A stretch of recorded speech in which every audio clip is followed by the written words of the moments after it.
Foxxy, brother, here's a quick recap. Okay? In the cage system, the G form scale and the E form scale form a pair around a sixth string root.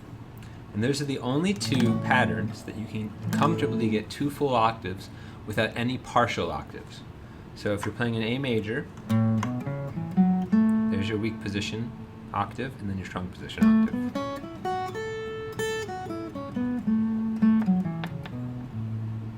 If you're playing an A major for the E form, then here's your strong position, and then you're under pinky, weak position.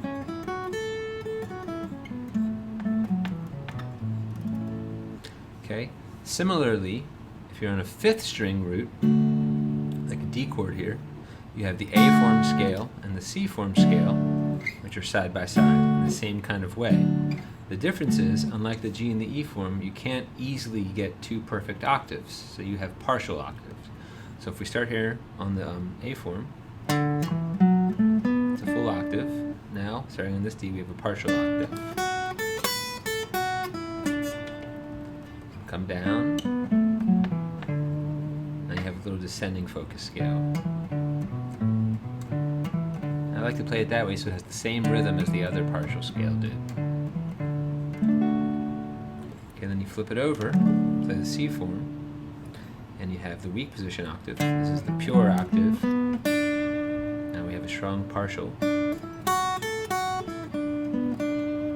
back down, and then a weak position descending.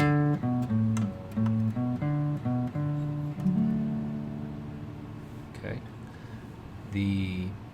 If we use this G for a second, we make a D form chord. Okay, that gives you the D shape of the cage system. So the D is the strangest one because you're always starting in the middle of the scale somewhere. So in the major, you start on the D string, like you'd expect from a D shape. That's your strong position. Then you have a weak position partial. Come back down. And now you have a lot of space to cover below it. Again, we didn't do this in the lesson, but so that's the D form major. So now, those are the 5 compound patterns, and as I said, the cage system is designed to be interpreted as major chords. So when you have to flip over to minor, things get a little bit more interesting. So if we're going to play A minor, 2 octaves, we'll start with the G form.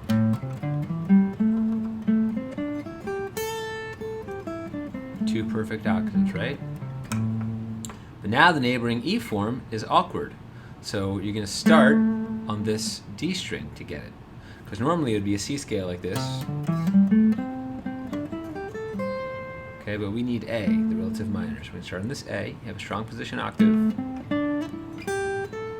Then a partial weak position. Come back down. And now you have all the space underneath to fill. Again. You can even play a D shape A minor. So that's how the E form pattern looks in the minor. It's not obvious like the G form pattern is. But if we stay in A minor for a second, we also looked at A minor up here. So the A form in the minor is obvious. Not the A form, the C form. Okay, there's your low octave, strong position, then you have weak position, partial octave. Actually, I usually teach people to bend to that, so it's 2 octaves. And then descending. So that's the C form in the minor. And then you have the D form in the minor on the weak half. So you have the low octave, then your first finger there, this is your happy place. Partial, strong position, come back down, and then you have descending weak. And so that's the D form in the minor. So we just covered the D and the C form in the minor, and then we covered the G and the E form in the minor. So what does that leave out? The A form minor. Okay, and that connects with this low A. So it's the weak position of it. So you have your weak position octave like so, and then your strong position is this one that you know well.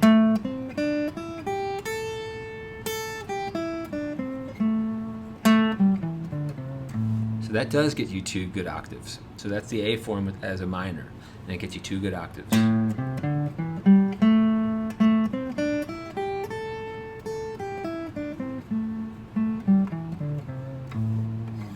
Alright, dude, so that's all 5 scale cage patterns, major and minor, and over time we'll talk about how to integrate them with your active and your extended scales, and your modes, of course, and everything else. See you, bud.